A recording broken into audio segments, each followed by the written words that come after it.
Hi friends, అందరికి 30 రోజుల వడ్ల మార్కెట్ డ్యూటీలో డే 14 రోజులాగే ఈ రోజు కూడా మేము రాకముందే బస్తాలు నింపిర్రు. ఇక మేము రాగానే లెక్కేస్తున్నాం. ఎప్పటి బస్తాలు అప్పుడే లెక్కేసుకోవడం చాలా మంచిది. ఇవి మొత్తం 416 బస్తాలు ఉన్నాయి. లెక్క కంప్లీట్ చేసుకొని తినడానికని ఇంటికి పోదాం అనుకున్నా, కానీ అమాలి వాళ్ళే చపాతీ ఇచ్చిర్రు. టేస్ట్ కూడా చాలా బాగుంది. ఈ గ్యాప్ లోనే ఇంకో రైతన్న వడ్లు జోకుడు కూడా స్టార్ట్ చేసిర్రు. అయితే ఈ రోజు వడ్లు కాంట అవుతున్న ఈ రైతన్న థమ్స్అప్ ఇప్పించిండు.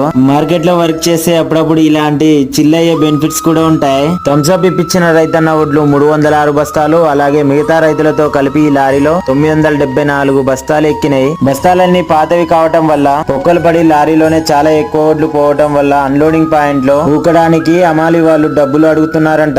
ఇక లారీ డ్రైవర్ అన్నలు రైతులను అడుగుతుండ్రు. ఎట్లా చూసినా రైతు మీదనే చాలా భారం పడుతుంది. ఈ మ్యాటర్ మీతో చెప్పేలోపే చీకటయింది. ఇక కొంచెం రిలాక్సేషన్ కోసం అని నేను మా ఫ్రెండ్ గాడు పేటకు పోయి ఒక స్ట్రాంగ్ కాఫీ తాగి